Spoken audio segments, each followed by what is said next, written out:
Hi hello welcome to దావత్ దిల్సే టంటడైన్. ఈరోజు chicken కర్రీతో మీ ముందుకు వచ్చేసా.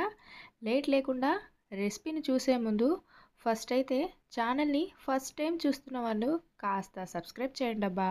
వీలైతే లైక్ చేయండి, షేర్ చేయండి, కనీసం కమెంట్ అయినా చేయండి, ఏదో ఒకటి చేయండి. సో స్టార్ట్ చేసేద్దాం. ఓకే, చికెన్ కర్రీ చాలా ఈజీగా, సింపుల్ వేగా, చాలా ఈజీగా అంటే సూపర్ ఫాస్ట్గా అయిపోతుంది. ఎలాంటి మిక్సీలు అవేం పట్టాల్సిన అవసరం లేదు. అంటే పేస్ట్ కోసం, గ్రేవీ కోసం అలాంటిది ఏమీ అవసరం లేదు. చాలా ఇంట్లో ఉండే ఇంగ్రీడియంట్స్ తోటి చూసినారు కదా. చికెన్ కూడా మంచి సాఫ్టీగా, జ్యూసీగా అలా తింటుంటే ఇలా కరిగిపోతూ సూపర్ టేస్టీగా అయితే ఉంటుంది. సో ఇలా అన్నంలో కలుపుకొని అలా తింటుంటే నిజంగా నాకు మాత్రం కిరాక్ నచ్చేసింది, చాలా బాగుంది. సో లేట్ లేకుండా కానిస్తాను. సో మీరు కూడా కాస్త సబ్స్క్రైబ్ చేస్తారని కోరుకుంటున్నాను.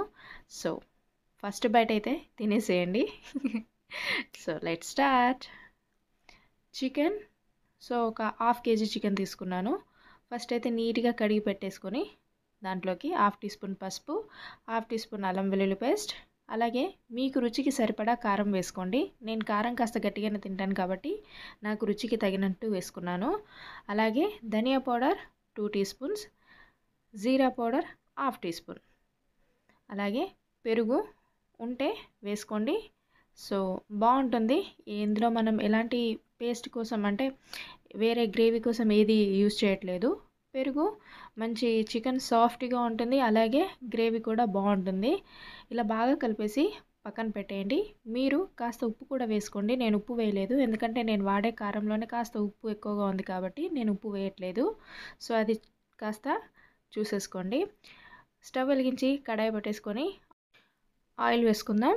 ఒక 2 to 3 టేబుల్ స్పూన్ ఆయిల్ కాస్త హీట్ అయిన తర్వాత 1/2 టీ స్పూన్ అలా సోంపు, ఓ 3-4 యాలకులు, ఓ 2 అంగుళాల దాల్చిన చెక్క, పెద్ద ఇలాచి, జాజి పువ్వు, అలాగే బగారాకు, దాంతోపాటే సన్నగా కట్ చేసి పెట్టుకున్న ఉల్లిపాయలు, పచ్చిమిర్చి ఒక 4 తీసుకున్నాను. అలాగే ఉల్లిపాయలు మీడియం సైజువి 2 తీసుకున్నాను. మీకు ఒకవేళ గ్రేవీ ఇంకా థిక్గా కావాలి అనుకుంటే ఉల్లిపాయలు ఇంకా పెంచుకోవచ్చు.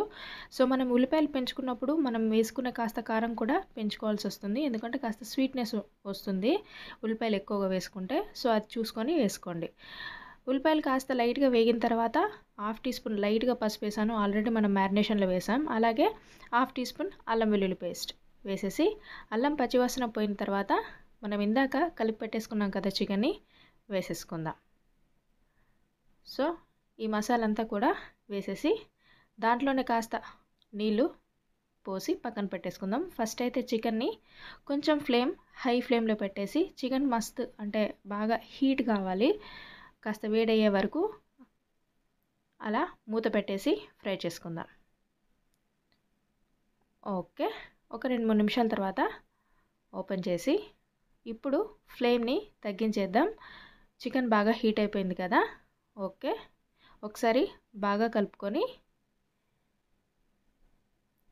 మళ్ళీ మూత పెట్టేసి ఒక 5-6 మినిట్స్ మీడియం ఫ్లేమ్లో అలా ఉడికించేసుకుంటే చికెన్లో వాటర్ మనకి రిలీజ్ అవుతుంది. సో చూస్తున్నారు కదా.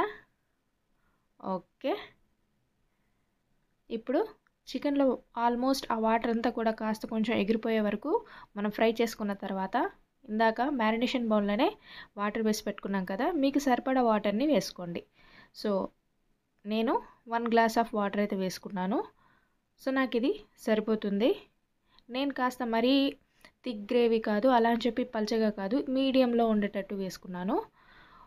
ఓకే, ఫ్లేమ్ని హై ఫ్లేమ్లో పెట్టేసి ఒక బాయిల్ వచ్చిన తర్వాత 1/2 టీ స్పూన్ గరం మసాలా, అలాగే ఫ్రెష్గా కట్ చేసి పెట్టుకున్న కొత్తిమీరాకు వేసేసి సో సూప్ చూస్తున్నారు కదా, ఈ విధంగా ఉంటే మన ఈ చలికాలంలో అలా తింటుంటే అంటే ఆ సూప్ అలా తాగుతుంటే సూపర్ టేస్టీగా ఉంటుంది. గరం మసాలా కొత్తిమీర వేసుకున్న తర్వాత ఫ్లేమ్ని కాస్త తగ్గించేసి మూత పెట్టేసి ఒక 5 మినిట్స్ లో ఫ్లేమ్లో అలా ఉడికించేసుకుంటే మనకు ఆయిల్ కూడా సపరేట్ అయిపోతుంది, చికెన్ కూడా పర్ఫెక్ట్గా ఉడికిపోతుంది. సో గ్రేవీ ఈ విధంగా ఉంటే బాగుంటుంది. మీకు ఇంకాస్త దగ్గరికి కావాలి అనుకుంటే ఫ్లేమ్ని హై ఫ్లేమ్లో ఒక 5 మినిట్స్ అలా మూత పెట్టేసినా మనకి గ్రేవీ దగ్గరకు వచ్చేస్తుంది. లేదు కుడక పొడి వేసుకున్న దగ్గరకు వచ్చి అంటే థిక్గా అవుతుంది. అలా కాకుండా కాస్త ఉల్లిపాయలు వేసేటప్పుడే కాస్త కొంచెం ఎక్కువ క్వాంటిటీలో వేసుకున్నా కూడా మనకి గ్రేవీ చిక్కగా వస్తుంది. బట్ నాకైతే ఇలా ఉంటే బాగుంటుంది ఈ సీజన్లో, అందుకని ఇలా చేసుకున్నాను. సో సూపర్ టేస్టీగా ఉంటుంది. ఫస్ట్ టైం చూస్తున్న వాళ్ళు కూడా చాలా ఈజీగా సింపుల్గా చేసేయచ్చు. సో మీకు కూడా నచ్చితే మీరు ఇలాగే చేస్తే మన ఛానల్ లైక్ చేయండి, వీలైతే సబ్స్క్రైబ్ చేయండి, షేర్ చేయండి, కమెంట్ చేయండి, ఏదో ఒకటైతే చెయ్యండి. నచ్చినా చేయండి, నచ్చకపోయినా కూడా చేయండి. ఏదో ఒకటి మాట్లాడండి అబ్బా. Thank you. Take care. Bye bye.